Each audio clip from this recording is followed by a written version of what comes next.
वैसे हम सब जानते हैं कि विभीषण हमेशा से रावण के किए जा रहे पापों के विरुद्ध था और वो ये बात भी जानता था कि एक न एक दिन रावण को अपने पापों की सजा अपनी जान गंवा कर देनी होगी। लेकिन लंका में विभीषण के अलावा एक और ऐसा व्यक्ति था, या फिर कहूं कि एक औरत थी जो रावण के सभी पापों और उनके परिणाम के बारे में अच्छे से जानती थी, और उस औरत का नाम था मंदोदरी। वैसे रामायण में मंदोदरी के बारे में काफी कम लिखा गया है, लेकिन दूसरे कई और धर्म ग्रंथों से हमें पता चलता है कि मंदोदरी रामायण काल की काफी ज्ञानी स्त्री थी। उसने समय समय पर रावण के किए जा रहे पापों को रोकने की कोशिश की थी और रावण को सही मार्ग पर लाने की कई बार कोशिश की, लेकिन रावण अपनी ताकत के घमंड में इतना चूर हो चुका था कि उसने न तो अपने भाई विभीषण की सुनी और न ही अपनी धर्मपत्नी मंदोदरी की। कहा जाता है कि जब रावण द्वारा सीता माता के अपहरण की बात मंदोदरी को पता चली तो मंदोदरी पहली ऐसी इंसान थी जिसने रावण को सीता माता को सम्मान के साथ वापस श्री राम तक भेजने की बात कही और रावण को इस बात की चेतावनी दी कि सीता माता का यह अपहरण आपकी जान ले सकता है, क्योंकि श्री राम कोई साधारण इंसान नहीं बल्कि स्वयं एक भगवान है। पर रावण ने उस समय भी अपनी पत्नी की बात नजरअंदाज कर दी और फिर जो हुआ हम सब जानते हैं कि कैसे हनुमान ने लंका का विनाश किया और श्री राम ने कैसे रावण का वध किया। लेकिन क्या आपने कभी सोचा है कि रावण के मरने के बाद रामायण काल की इतनी ज्ञानी और सुंदर स्त्री मंदोदरी का क्या हुआ?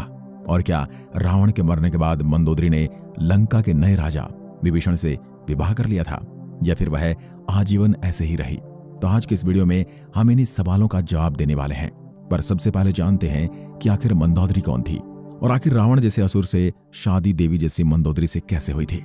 रावण काल की एक और कथा में यह उल्लेख है कि रावण काल से बहुत समय पहले एक मधुरा नाम की अप्सरा हुआ करती थी जिसे भगवान शिव से प्रेम था। इसलिए एक बार यह हुआ कि वो भगवान शिव से मिलने कैलाश पर पहुंच गई। उस समय कैलाश पर भगवान शिव अकेले थे, यानी मां पार्वती उस समय वहां पर नहीं थी। और ऐसे में जब मधुरा ने भगवान शिव को अकेले देखा तो उन्हें लुभाने की कोशिश करने लगी। भगवान शिव उस समय अपने ध्यान में लीन थे, इसलिए भगवान शिव का ध्यान मधुरा पर नहीं गया। लेकिन उस समय ही पार्वती मां कैलाश पर पहुंच गई और मधुरा को भगवान शिव के पास देख पार्वती मां काफी क्रोधित हो गई और पार्वती मां ने मधुरा को तुरंत श्राप दे दिया कि तुम अगले 12 वर्ष तक मेंढक बनकर रहोगी।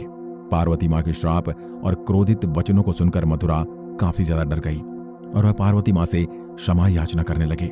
जिसके बाद पार्वती मां ने मधुरा को एक वरदान भी दिया कि तुम्हारा यह मेंढकी का जन्म व्यर्थ नहीं जाएगा और सही समय आने पर तुम एक बड़ा काम करोगे और वापस से एक सुंदर कन्या के रूप में जन्म लोगे। जिसके बाद मधुरा ने अगले 12 वर्ष तक मेंढकी के रूप में धरती लोक पर अपना समय बिताया और जब 12 वर्ष पूरे ही होने वाले थे तब मधुरा पर एक दिन एक बहुत बड़े सांप ने हमला कर दिया। हमले से बचते हुए मधुरा इधर उधर भागती हुई एक आश्रम में जा पहुंची। आश्रम में एक चूल्हे पर खीर का बर्तन रखा था जहां पर साधु संतों के लिए खीर बनाई जा रही थी। सांप से बचते हुए मेंढकी मधुरा बर्तन के ऊपर चढ़ गई। सांप भी उसके पीछे पीछे खीर के बर्तन पर चढ़ गया। इस दौरान किसी तरह मेंढकी मधुरा तो बर्तन से कूद कर निकल गई, लेकिन सांप खीर के बर्तन में गिर गया और गर्म खीर में वह गिरकर मर गया। अब खीर में जहरीले सांप के गिरकर मरने से पूरी खीर भी काफी ज्यादा जहरीली हो गई थी और अगर साधु संत उसे खाते तो उनकी जान जा सकती थी। और जब मेंढकी मधुरा ने खीर में जहरीले सांप को पड़ा देखा तो वह समझ गई यह खीर अब किसी भी साधु संतों तक नहीं पहुंचनी चाहिए और उसका केवल एक ही उपाय था कि वह साधु संतों को इस जहरीली खीर को खाने से रोके।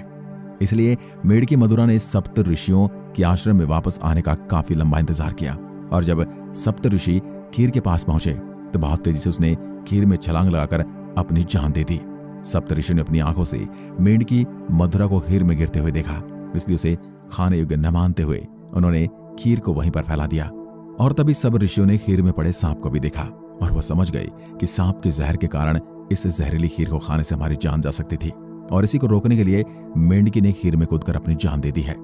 मेंढकी मधुरा के ऐसे पुण्य कर्म को देखते हुए सभी ऋषि काफी प्रसन्न हुए और अपनी शक्तियों से उसे जीवित करने का एक बड़ा यज्ञ शुरू किया और एक सुंदर कन्या का जन्म हुआ जो हेमा नामक अप्सरा के गर्भ से उत्पन्न हुई थी, जो बहुत ही ज्यादा सुंदर थी। किंतु पौराणिक ग्रंथों में बताया गया है कि मंदोदरी मयासुर और अप्सरा हेमा की पुत्री थी, लेकिन यह कहना कठिन है कि मंदोदरी को अप्सरा हेमा ने जन्म दिया था।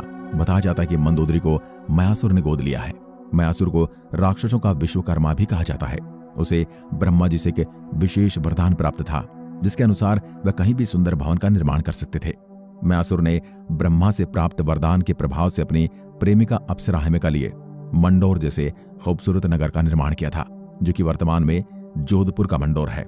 मयासुर काफी ज्ञानी राक्षस था और कई बार तो रावण भी उसके पास राय लेने के लिए आया करता था और रावण और मयासुर के बीच काफी गहरी मित्रता थी। और एक दिन जब रावण मयासुर से मिलने उसके राज्य में पहुंचा तो उस समय रावण की नजर मयासुर की बेटी मंदोदरी पर पड़ी। मंदोदरी उस समय पृथ्वीलोक की सबसे सुंदर कन्याओं में से एक थी और रावण ने इतनी सुंदर कन्या कभी नहीं देखी थी। जिसके बाद भी वह सुंदरता से इतना ज्यादा मोहित हो गया कि उसने तुरंत मयासुर से मंदोदरी का हाथ मांग लिया। कहा जाता है कि रावण के प्रस्ताव से मंदोदरी बिल्कुल भी खुश नहीं थी और वह रावण के पाप और उसके दुराचार व्यवहार के बारे में काफी अच्छे से जानती थी, इसलिए उसे विवाह नहीं करना चाहती थी। पर उस समय रावण की शक्तियां देवलोक तक फैली थी और रावण लगभग सभी देवताओं को पराजित कर चुका था। किसी भी देवता या इंसान में रावण के किसी प्रस्ताव को मना करने की हिम्मत नहीं थी और मयासुर के साथ भी यही हुआ। उन्होंने न चाहते हुए मंदोदरी का विवाह रावण से कर दिया।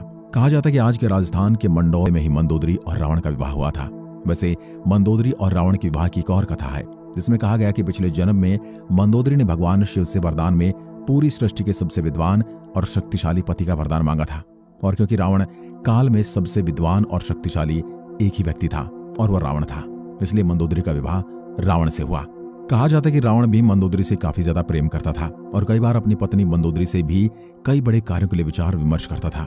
पर समय के साथ उसकी शक्तियां और उसके घमंड ने उसकी आंखों पर पर्दा डालना शुरू कर दिया और अपने अंतिम समय में तो उसने अपने पापों की सीमा ही पार करनी शुरू कर दी और मंदोदरी की भी किसी भी बात का उस पर कोई असर नहीं होता था।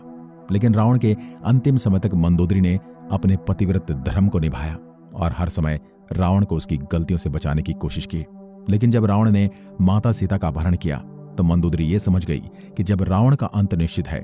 कई धर्म ग्रंथों में तो यह भी लिखा है कि रावण को श्री राम ने जिस बाण से मारा था वह एक मायावी बाण था और पृथ्वीलोक पर यह इकलौता बाण था जिससे रावण की मृत्यु हो सकती थी।